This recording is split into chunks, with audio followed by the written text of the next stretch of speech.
So our next lecturer is Professor Aren Maeir from Bar Ilan University, who's the director of the Tel El Safi Ghat excavations in Israel. And Aren is currently our guest here at UC San Diego. He's a distinguished visiting professor for Judaic studies, teaching biblical archaeology at the undergraduate and graduate level. And could we have his slides up, please? And you can come on up, Aren. Aren's going to address the question, can archaeological correlates of the Mnemo-Narratives of Exodus be found? Thank you. Tom, thank you. Good afternoon. First of all, I'd like to say that in my the title has nothing to do with Nemo the fish. Now, the other thing is that I was about to give the first talk I'd given in about a decade without PowerPoint presentation, and last night I started getting withdrawal symptoms, so I quickly put something together. I'm overjoyed and honored to participate in this fascinating meeting and benefit from the captivating discussions. In my presentation, I will try to raise several points connected to the Exodus from an archaeological perspective, my expertise, and also tap into the study of memory from other theoretical perspectives. As I'm speaking after quite a few papers, I apologize if some of the ground that I'm about to cover has already been discussed. I would like to start with what may seem a somewhat pessimistic archaeological view. I firmly believe that the study of the Exodus as an explicit event is first and foremost not an archaeological exercise, but rather something that should be dealt with first in the context of literary studies of the Bible, departments of theology, or perhaps even better, from the various theoretical understandings on the formation of collective memories. Only then can we turn to the archaeological historical perspectives, since one can't deal with an event, if I may say an event from a historical viewpoint, until one has defined the primary sources of this event. In the case of the Exodus, the biblical text. I don't believe that one can define a specific single period or context in which the Exodus, as narrated in the biblical text, actually occurred. Rather, as I will expand upon below, I believe it should be understood as a literary matrix of Mnemo-Narratives, a narrative, or rather narratives of memory. As such, this does not represent a single set of temporally defined events that occurred even vaguely along the lines of the biblical pshat, the Hebrew simple reading of the text, the so-called thin description. Rather, if one wishes to distill the historical core behind this story, one must look at numerous periods, context, and events, wide-ranging in time, character, and levels of evidence, which were gathered together in this Mnemo-Narrative to eventually form the well-known Exodus story.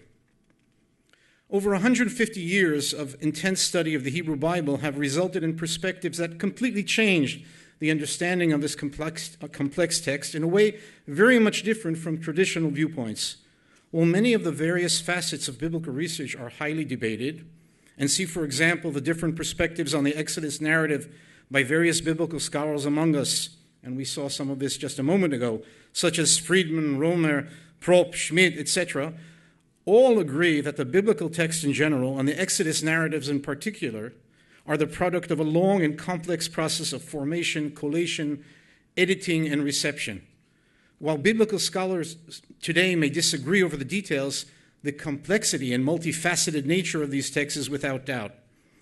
As I and others have already suggested, a particular compelling way to look at the complexity of the biblical text is to compare it to a multi-period archaeological site, a tell with all its layers, context, disturbances, and artifactual complexity. And who, if not archaeologists, can connect to, understand, and utilize for their research such analogies? This is their approach that I suggest below. This broad agreement among biblical scholars appears to have insufficiently filtered down, certainly to the general lay public. And this you can see in regular notices in the fines of this or that fine that will exonerate the historicity of this or that biblical person or event.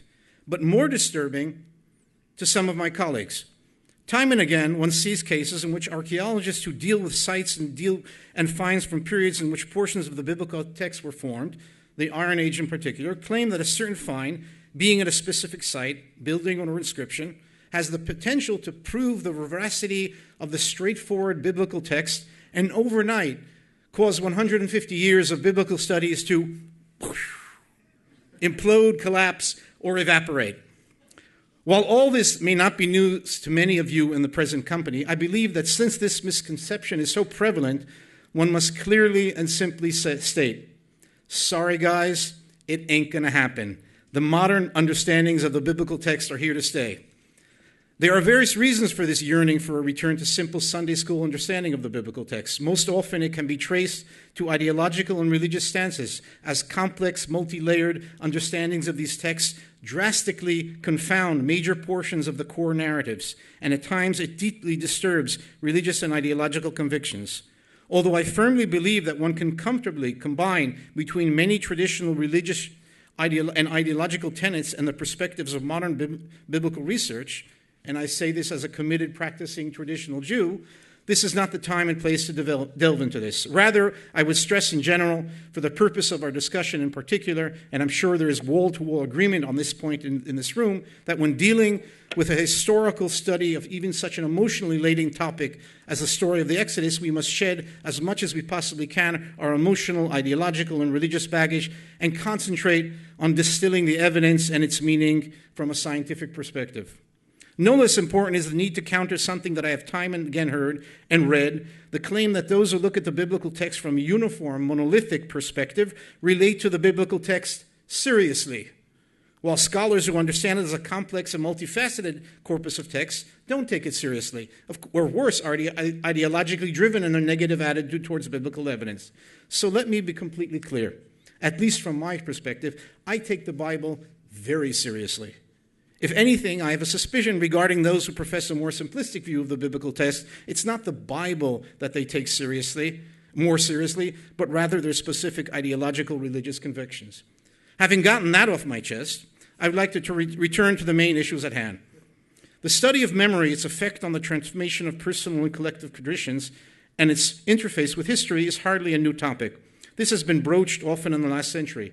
Literary examples abound. Perhaps the best known is Proust's À la recherche du temps perdu.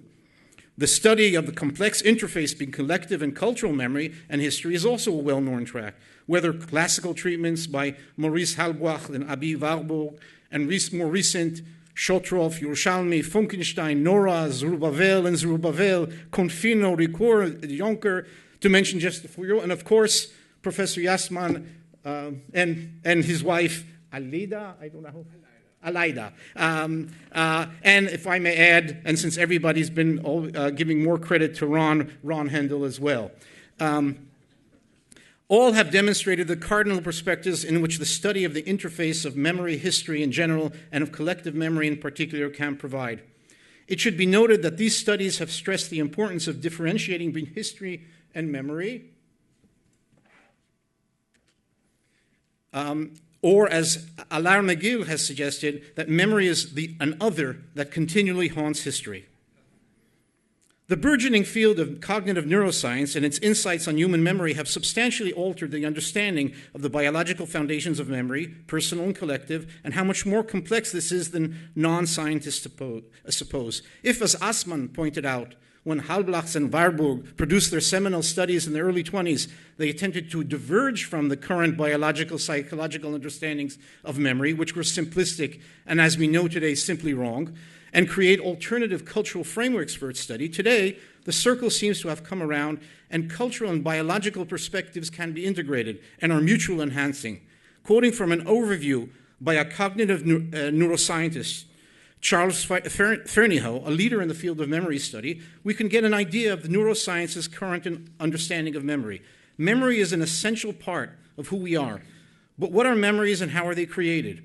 A new consensus is emerging among cognitive scientists. Rather than possessing a particular memory from our past, like a snapshot, we construct it anew each time we are called upon to remember. Remembering is an active narrative as much as it is a product of a neurological process.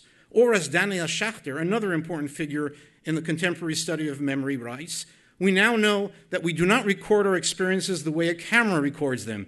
Our memories work differently. We extract key elements from our experiences and store them. We then recreate or reconstruct our experiences rather than retrieve copies of them. Sometimes in the process of reconstructing, we add on feelings, beliefs, or even knowledge we obtained after the experience. In other words, we bias our memories of the past by attributing to them emotions or knowledge that we acquired after the event. To this, we can add that there is compelling evidence that one can clearly identify several important types of memories that, from a simplistic, non-professional definition of memories, are not memories at all. False memories of various kinds, the misinformation effect, in which, due to various external or internal factors, people experience a memory or an event that either never occurred at all, or at least not to that person, or disputes over memory worship. And truth, where two or more people argue, at times even in court, about the veracity and truthfulness of their memories and to whom these memories belong. The other point, the cardinal need to forget in order to remember, is well known. Examples of unique cases of those who cannot forget and the largely tragic results of this have been documented by researchers. And this is beautifully described by Borges in his story Funes the Memorious, where the protagonist suffers an accident that leaves him both crippled and unable to forget. And finally, constructed group memories, and this is perhaps the most difficult, directly relevant for the study of the Exodus, where groups can construct a memory based on various real and fabricated events and weave them into a seemingly uniform collective memory. I would like to refer to two personal examples from my time in the service in the Israeli army. The daring 1976 rescue by Israeli commandos of the hijacked Air Force plane in Entebbe was an event that electrified the world. I recall being in Paris that day that it had happened, the envious reactions of the Parisians, and as Israeli, I felt immense pride and, of course, direct credit for the success of the mission. But more so, when I began my service in the IDF a few years later, you could see that just about every soldier in the IDF saw himself as either having been in Entebbe, or at least he should have been there. An acquaintance of mine who was serving at that time in a run-of-the-mill infantry unit, hardly the seasoned commando type at all, told me the following story. He was once riding home on an intercity bus when a young female tourist sat down next to him. They began to converse, and at some point she asked him whether he had participated in the Entebbe raid. My friend, a very straightforward person, said that of course not. He was just a regular soldier, and only elite soldiers participated in that. To which she naively and incredulously replied, "You're the first Israeli soldier that I met who was not at Entebbe." I would like to recount a second story, much less funny, but nevertheless revealing. In 1977, right before the beginning of my army service, there was a horrendous helicopter crash in the Jordan Valley in which 54 Israeli paratroopers and airmen were killed. The helicopter had been overfilled and immediately after takeoff crashed. In fact, 2 soldiers were turned away from entering the craft since it was so full, and their lives were saved. During my service, I personally met 3 soldiers who each told me that they were one of the 2 who had been saved, and I've been told of at least another 2 other people who have heard similar stories. Well, both these examples can be argued away as being irrelevant for our purposes, since they appear to simply be the machismo and bravado of young, hot-blooded males. They serve as excellent examples of how memory of events can be tailored and changed, and from there, the distance to the creation of completely new narratives and memories is not far. Think of how many people would have been on the original Mayflower if all those who claim to be descendants are actually there. Or from a more recently, how large Woodstock would have been if all those who claim to have participated in this rock concert would have actually been on the grassy fields in New York. As Yosef Halevi Yerushalmi said, memory is always problematic, usually deceptive, sometimes treacherous. This, though, is not an attempt to claim that group memories of long past events are erased and cannot provide evidence with some historical value. Much has been written on how collective memories are remembered in both literate and non-literate societies. And for example, it's well known the oral traditions from Scandinavia, the Balkans, and Australia.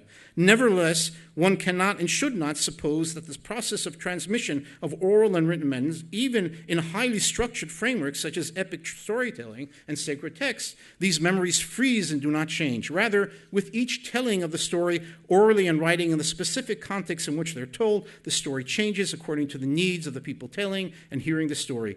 One then has to look at the original events behind memories, but also the history of the reception and appropriation over time. Memory, whether of an individual, a group, and of course of the very ancient times, is something that should be viewed as the product of ongoing long-term psychosocial processes. To understand such group memories, one must approach them not as history per se. To quote Professor Assmann, mental history is not concerned with the past as such, but only with the past that is remembered. It concentrates exclusively on those aspects of significance and relevance which are the product of memory. The present is haunted by the past is modeled, invented, reinvented, and reconstructed by the present. Mental history analyzes the importance which a present ascribes to the past. While Professor Assmann has suggested the term mental history, I am somewhat hesitant to involve the term history in the description of these memories. I would thus prefer it to use the term Mnemo-Narratives, as by this very definition it acknowledges the diverse and even competing narratives, the Rashomon characteristics of such memories. Let us now apply some of this to the topic at hand, the Exodus. Over the years, and until this very day, attempts have been made to reconstruct a or the historical background of the Exodus. Many of these suggested scenarios can perhaps be defined as singular explanations, in which an attempt is made to define the primary specific historical, cultural, or geological context on which the Exodus story is based. Without enumerating them all, Egyptian-oriented views have been suggested for the EB, the MB, the LB, etc., and to a certain extent even up to the Persian and Hellenistic periods. Other explanations have even removed the presence of Egypt from the story, and, for example, Israel Knoll has recently tried to put it in the northern context, a lot of it, and Nadav Naiman and yes, Ron Hendel have put it in the from an inner Canaanite concept.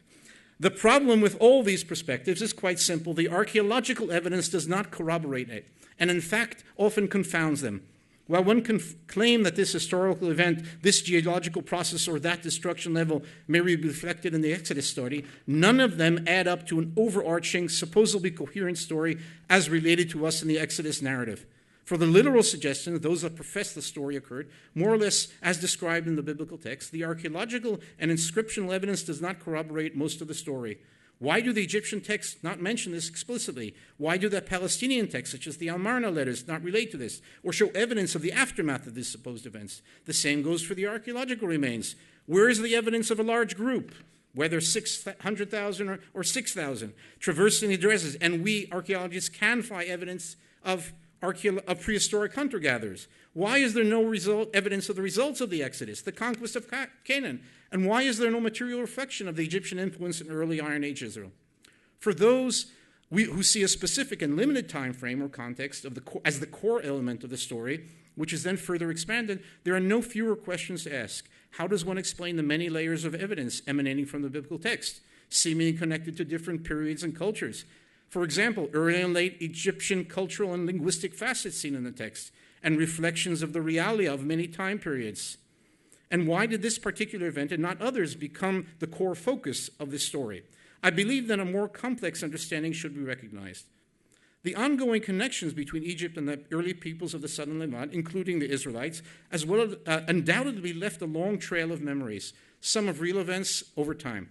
As it appears that significant portions of the populations that later came to be identified as Israelites originated from within the southern Levant, it is highly logical to assume that the various traditions regarding these pre-Iron Age connections between the peoples of Levant and Egypt were retained among groups that form these identities, the Israelite identities.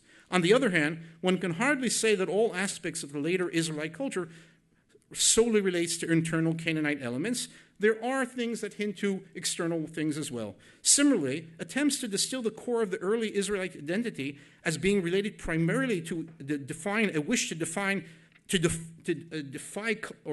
cultural alterity, such as the relationship with the Philistines, are also problematic.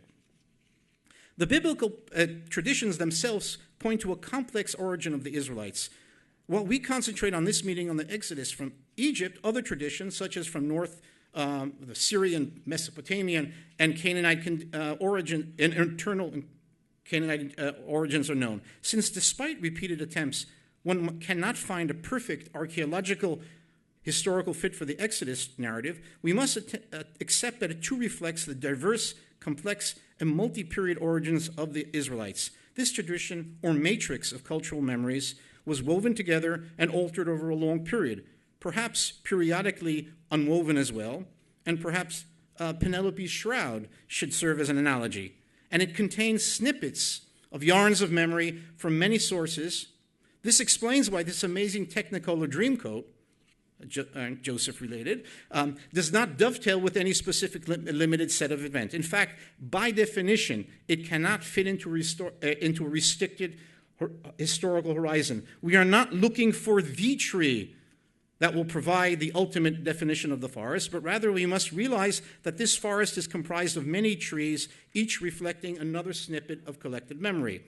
Quoting Alan Confino, I would like to view absolute memory as an outcome of the relationship between a distinct representation of the past and the full spectrum of symbolic representation available to a given culture. This view posits the study of memory as the relationship between the whole and its component parts, seeing society as a global entity, social, symbolic, political, where different memories interact. Or, continuing, memory as a whole that is bigger than the sum of its part. Thus, I believe we must speak of a matrix of events, memories, and traditions, and I won't argue with you, emanating from many periods and contexts in which the Exodus Mnemo-Narratives were formed, a multifaceted narrative complex, or Daniel Hervieux Laguerre's chain of memory. And if I may add, this does not mean a completely ahistorical myth. The ongoing connections that existed between Egypt and the southern Levant and its diverse cultures are well known. In the EB, we have archaeological and limited inscription and iconographic evidence of ongoing connections, trade, warfare, perhaps migration, and if we follow Steiner, even direct evidence of Semitic influence in early Egyptian religion. The extensive evidence of connections during the Middle Bronze and Late Bronze need not be enumerated. Bidirectional influences, movements, and intermingling were common, as were various events which might have contributed to the formation of the Exodus narrative. While the Exodus story per se is not the story of Exodus, some of its components may be reminiscent. And while Freud's Moses and monotheism is a simplistic and largely incorrect interpretation of the Amarna origins of Israelite monotheism, various facets of this period may be reflected in both the Exodus story, and later biblical materials, and Psalms 104 is a well-known example. Likewise, various biological and geological events that occurred during the Late Bronze Age are somewhat reminiscent of some of the biblical plagues. During the Iron Age, this continues. While throughout the early Iron Age, there's little evidence of connections between the early Israelites in the highland of Canaan and the Egyptian, this is not so for other parts of the southern Levant. In addition to the evidence of the late New Kingdom presence, clear material evidence of connections, trade, and cultural influence can be seen in Philistia, in Phoenicia, and yesterday we heard from Stefan Mungar. During later phases of the Iron Age, these connections expand. This is seen in many aspects in the Levant, and as I wrote not long ago, or actually rather long ago, you can actually see this in Egypt with southern Levantine objects there as well. There is also extensive evidence of ongoing connections during the Persian period, and the well-known historical and inscriptional materials, such as at Elephantine, are clearly known, and the same can be said about the Hellenistic period. The various events that occurred during these periods were remembered, at times forgotten, by the various groups in the region. When some of these components during various stages of the Iron Age and early Second Temple constructed a collective identity time and again, these various strands of memory were combined, each serving the needs and fulfilling the requirements of the group constituents at each particular point in time. Some of these memories gained more prominent positions, such as the Egyptian Exodus, while others were marginalized or even forgotten. Additional events, whether cultural or environmental, were also added to this complex woven matrix.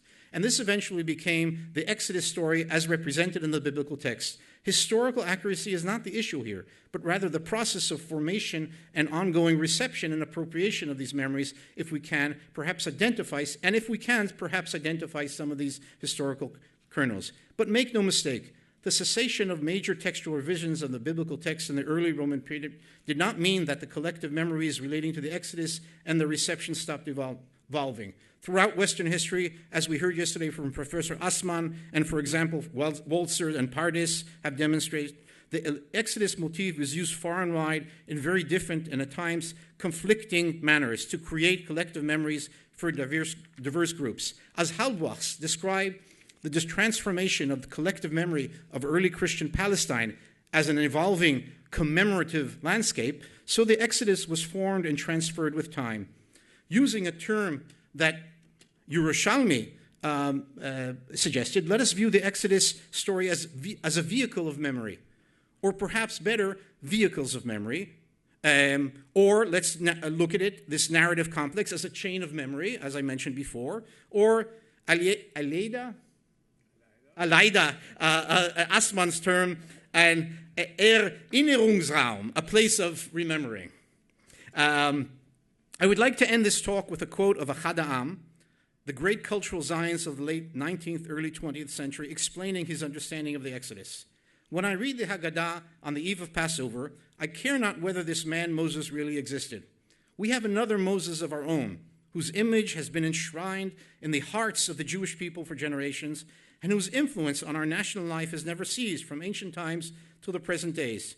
Even if you succeeded in demonstrating conclusively that the man Moses never existed, you would not thereby detract one jot from the historical reality of the ideal Moses, the Moses who has been our leader not only for 40 years in the wilderness of Sinai, but for thousands of years in which we have wandered since the Exodus. Thank you very much.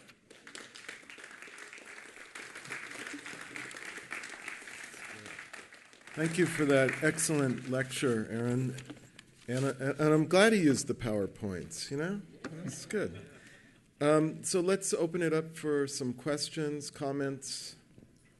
Please. Yes, Manfred, Professor Bitak. Thank you. Well, thank you for this most stimulating lecture. You addressed a problem which is very important for considering the subject of this conference. In classical philology, studies about memory are very important. I just mentioned some names like Walter Burkhardt or Detlef Fehling, who studied the reliability, the historical reliability in, for instance, Herodotus' books. And they came to the conclusion that historical memory only goes back maximum 3 generations, or 3 generations.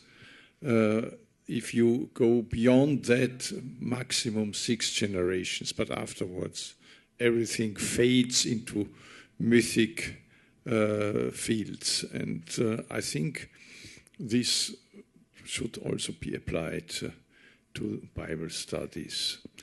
It's a very important finding, and I think one should, for instance, there is a big debate if Mycenaean culture, Mycenaean religion, Mycenaean thoughts merged into antique memories. And some suggest that, yes, it is possible, for instance, with sagas, with mnemotechnical repetition by bards, by singers. In this case, it should be possible. Others strongly deny it. I think such studies need very thoroughly to be applied for biblical studies as well. Thank you. Thank you for the comment. There are, though, very well-known examples of oral transmitted memories, and perhaps the most, everybody loves the term longue durée example is, of course, in Australia, the Aborigines who have some claim a memory of a geological event of 30,000 years ago. But forget such extreme examples from, as I mentioned, from the Balkan and from Scandinavia, where there are, although the memories change, nevertheless, very old events are kept, and it's been often used in the context of understanding Homer, of how historical kernels can be kept over a long period. But that does not mean that the memory is retained 100%, but rather some of it is retained and it's constantly changed according to the needs of every generation retelling it.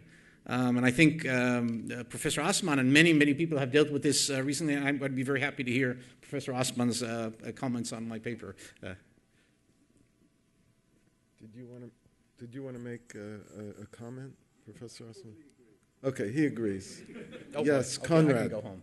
please.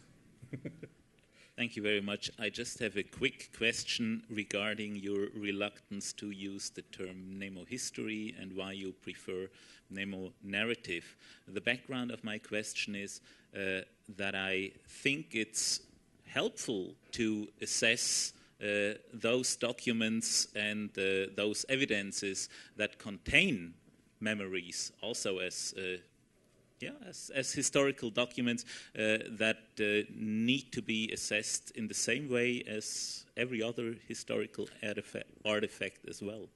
I agree with you 100%. The reason why I'm sort of hesitant because I think memory is memory, history is history, and you have to try to find the overlap between the two. I think when you're saying Mnemo-history, you're as if you're moving it into the field of history.